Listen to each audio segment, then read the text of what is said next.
Now that we've learned about how to interview with intent, we're going to talk about proactive recruiting. We'll talk about the definition of recruiting, how to identify recruiting targets and how to leverage recruiting targets. We'll go through the 5 points recruiting strategy, my proprietary system for recruiting anybody. We'll teach you how to sell the sizzle for your job and your company. And then we'll dive into identifying buying signs, listening for those key words and key questions that candidates might ask you to determine that they are interested. So first off, it's important to know the definition of recruiting. Does anybody know the definition of recruiting? It's described as the proactive activity of addressing, assessing, engaging, and attracting talent for work. Notice the word proactive. There's a big difference between recruiting and resume sourcing. A lot of miscommunication and a lot of misinformation around what recruiting really is. Applications are filled out by active candidates, candidates who are actively looking for a new position. Where real recruiting comes in is to those who least expect it, and the candidates that don't even know that they're candidates yet. As recruiters, we identify recruits by engaging with them, attracting them, persuading, convincing, coercing those people from going passive to active, but with your guidance. Let's check it out. Next, let's talk about recruiting targets. There's a lot of different targets for us as recruiters to identify recruits. Number one, start with your internal database. There is a wealth of candidate information, past candidates, previous applicants, maybe even folks that have interviewed with your company from years past. They've already shown interest in your company, so why not start there? Number two, the job boards. This doesn't have to be applications. There's people that have profiles on the job boards, the Indeeds, Career Builders, or LinkedIns of the world, where you have the opportunity to proactively attack them. Call them up. Hey, I know I didn't see your resume. Hey, I know your resume just came across, and make that introduction and recruit them to a new position. What about community engagement? The local schools, or maybe your kids' community schools, or the church activities, or in your neighborhood. These are all areas of people that are not actively looking for jobs, but with your persuasion and your savviness can attract them to your company. Think about it like this. What about your competitors? Why not look any further than your competitors? These are the folks that have similar skills, abilities, and knowledge about your subject matter. It's a perfect place to pull people from. And last but not least, let's think about colleges, universities, career fairs, catching young recent grads or up-and-coming stars that can start their career at your organization. So what we've seen in our recruiting targets is that anybody can be a candidate, a future candidate, or a referral source to another candidate. By taking a proactive approach and being intentional about seeking out candidates, we as recruiters don't have to rely on strictly applications. Next, we're going to talk about the 5 points recruiting strategy, a tried and true strategy that allows anybody to be recruited or allow us to get referrals to other candidates. Let's check it out. So now we're going to talk about the 5 points recruiting strategy. You've identified some possible recruit locations anywhere in your community, or in specific, finding them in job boards or in your company's database. So how do we make these calls and these introductions to somebody who is least expecting, right? This is different than an applicant, somebody who has already taken action to applying to a job. We're catching these people unsuspecting. So step 1 in the 5 points recruiting strategy is having a vacancy, okay? Your company has a vacancy to what you have educated yourself to the nth degree. You know all the information, you know all the things that are key, you know the responsibilities, you know all the selling points. You have this vacancy nearly memorized. If you don't, have the job description next to you. Highlight some of the key points of that job so that you know what to say in quick time. And number two, besides the vacancy, you gotta have people to call. So make a list ahead of time. Get in a rhythm of knowing who to call and getting in a rhythm of how many times and how many different calls that you want to make. This is a way to get repeated activity. Call after call after call lets you get more comfortable and confident in attacking these passive recruits. Number three, besides having a vacancy to talk about and people to call, we need to know what to say.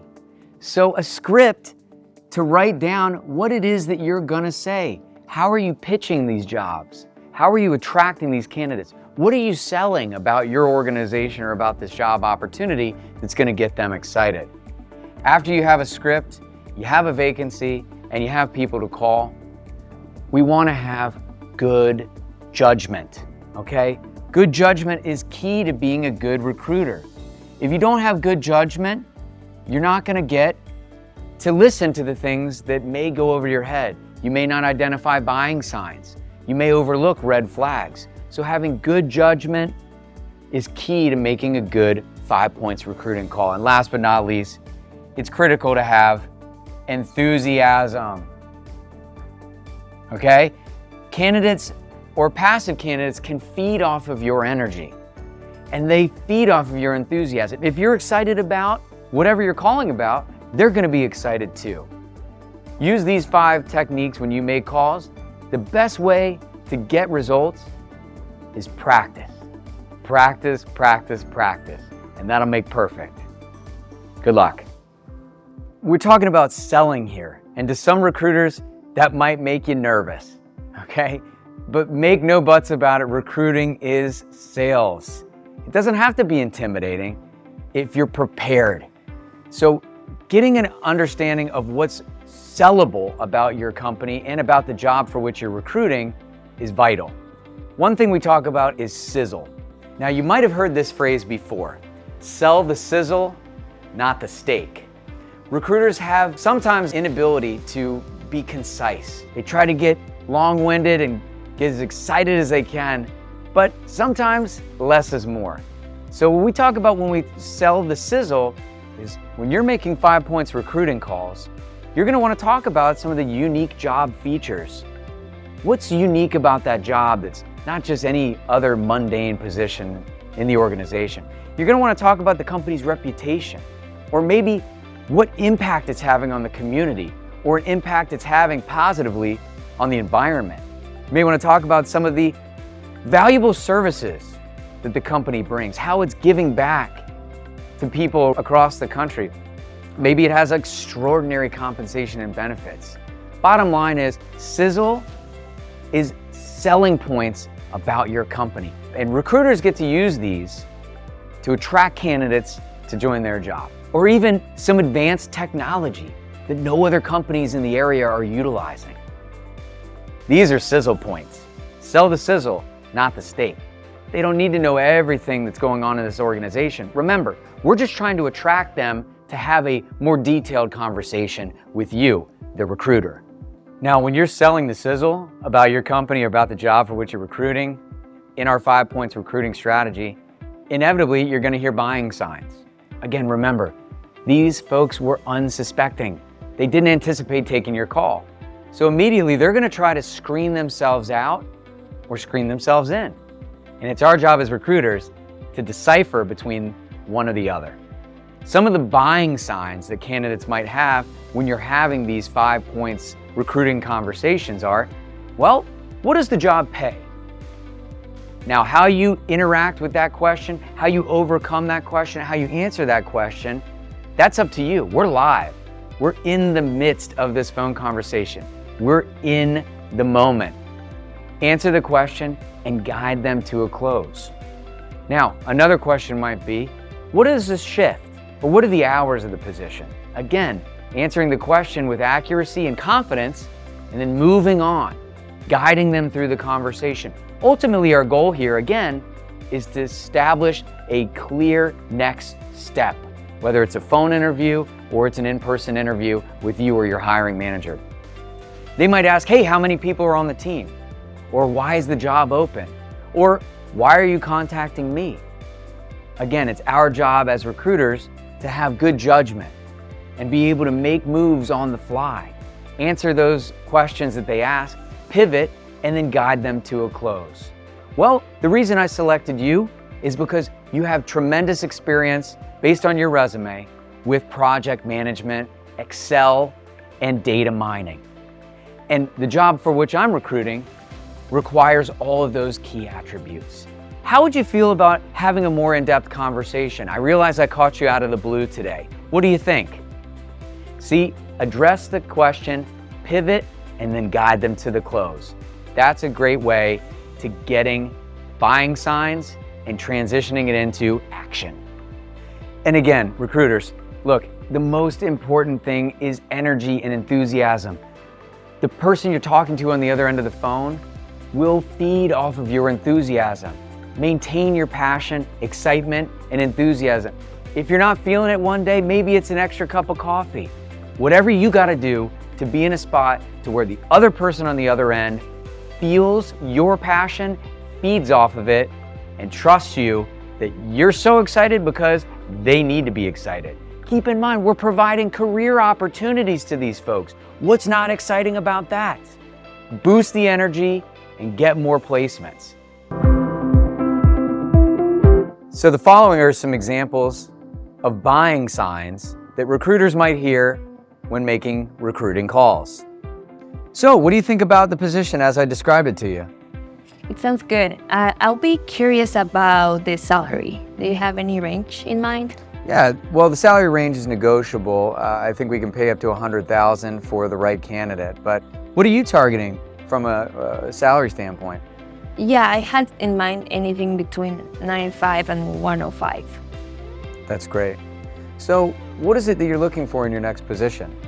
I will look for a good team to work and to be part of, a good manager to guide me, and that I can rely on, that he's present without being a micromanager. Does it make sense?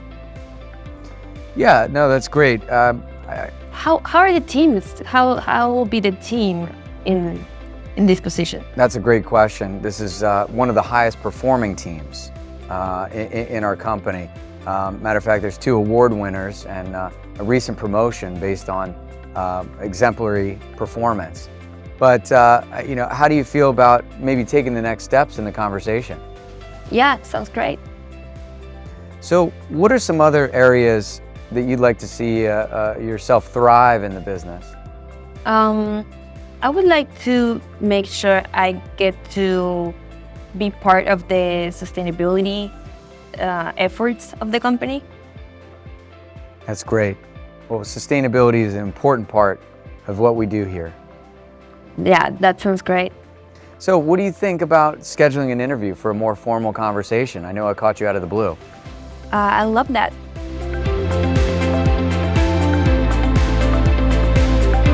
And see, what we're doing here is evaluating and listening for some of the key things that the candidate says. Now, they're not always going to give you direct answers of what it is that they want, so it's our job as recruiters to pull it out of them and then continue to move them through the process. Listen, address, close.